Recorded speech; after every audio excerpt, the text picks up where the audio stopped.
नमस्कार दोस्तों, आपका हार्दिक स्वागत है आपके अपने YouTube चैनल लर्निंग एक्सीलेंस पर। और मैं हूं आपका साथी शुभम जांगड़ा।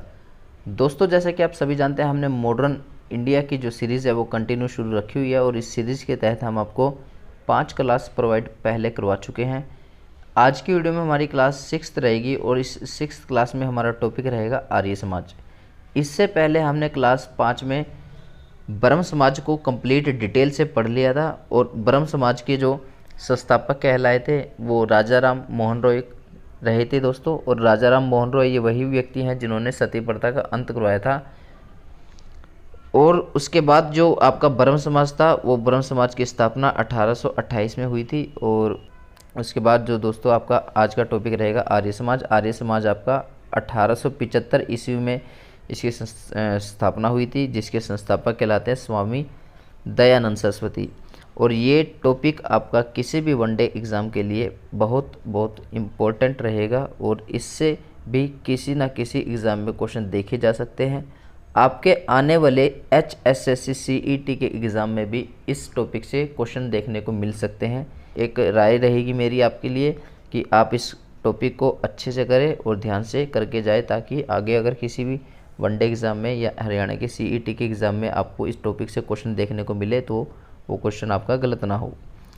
तो चलिए, टाइम को वेस्ट ना करते हुए और वीडियो को ज़्यादा लंबा ना करते हुए हम अपने टॉपिक को कंप्लीट कर लेते हैं और आगे बढ़ते हैं। दोस्तों, आर्य समाज की स्थापना जैसे कि मैं आपको पहले बता चुका 1875 ईस्वी में हुई थी, जिसके संस्थापक कहलाए हमारे स्वामी दयानंद सरस्वती। एक तो किसी भी समाज की जो स्थापना है वो कब हुई वो याद रखना, और उसके संस्थापक कौन कहलाए ये याद रखना, क्योंकि ये दोनों भी बहुत महत्वपूर्ण तथ्य होते हैं किसी भी इवेंट के लिए। किसी भी इवेंट के लिए कोई भी इवेंट हुआ हो तो उसका एक टाइम पीरियड याद होना चाहिए और उस पीरियड को कौन लेकर आया था तो वो याद होना चाहिए।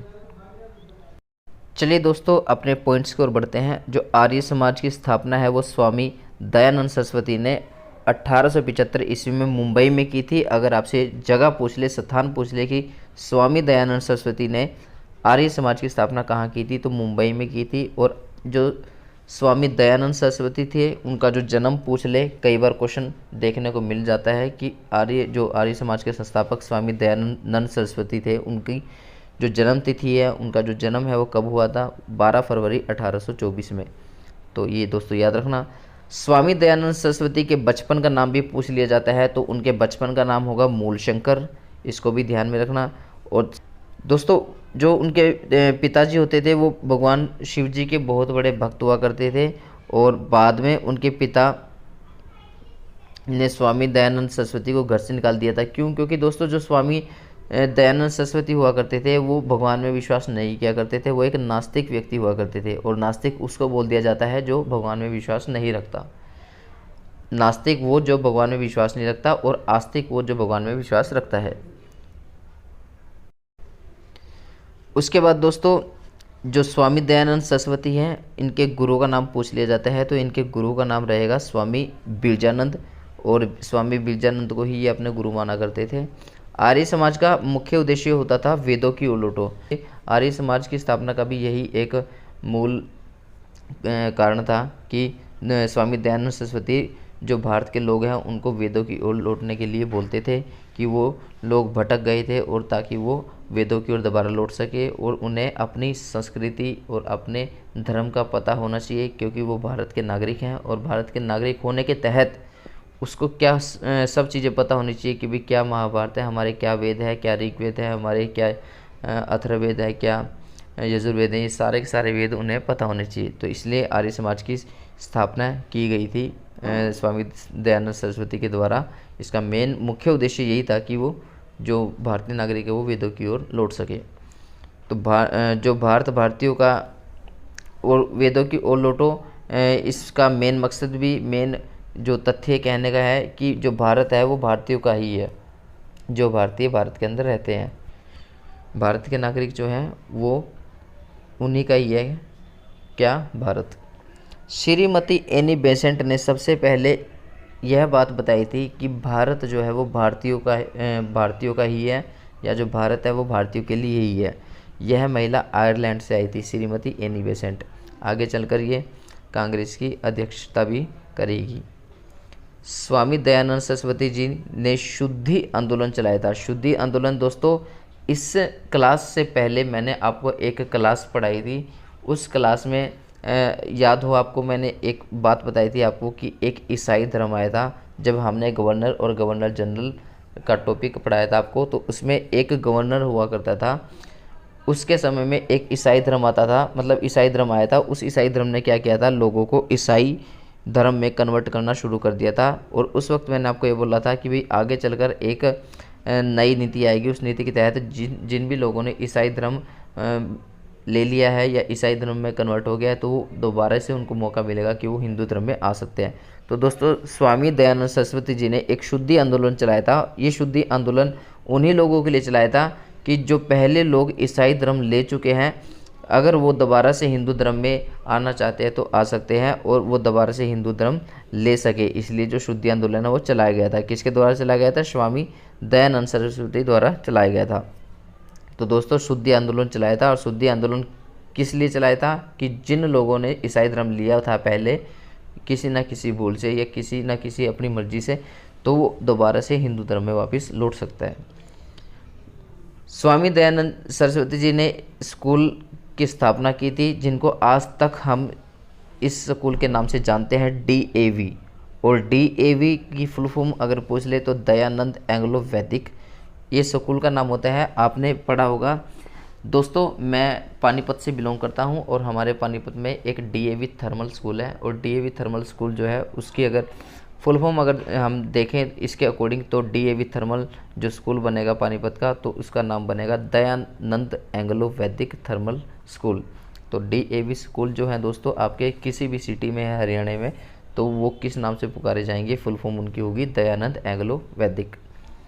इन्होंने कई प्रथा के विरुद्ध आवाज़ उठाई थी। वो प्रथाएं कौन कौन सी हैं दोस्तों? जैसे कि बाल विवाह हो गया, बाल विवाह प्रथा, पर्दा प्रथा जिसको आप ओल्ला पर्दा बोल देते हो, जैसे कोई लेडीज़ ओल्ला पर्दा करती है तो वो पर्दा प्रथा होगी। सती प्रथा होगी।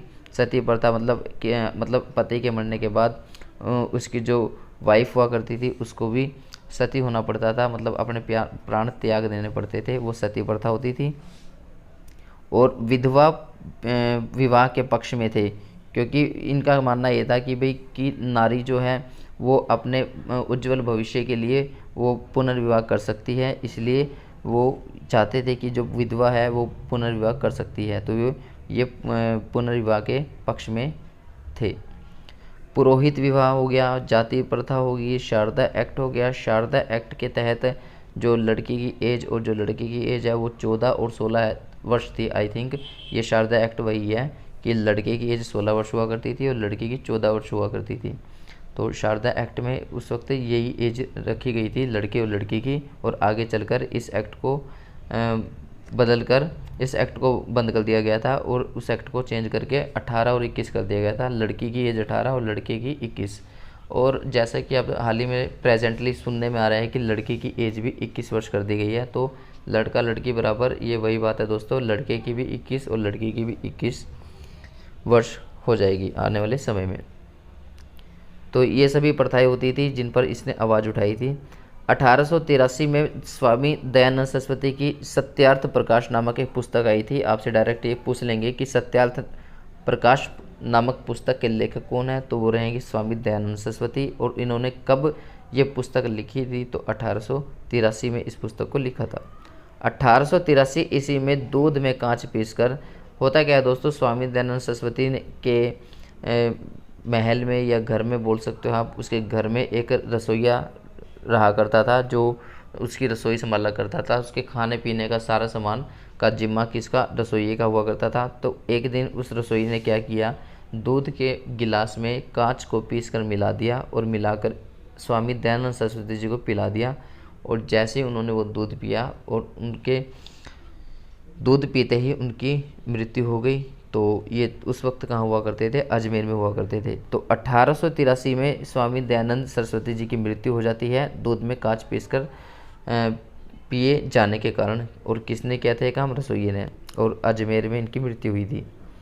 वैलेंटाइन शिरोल को भारतीय अशांति का जनक कहा जाता है।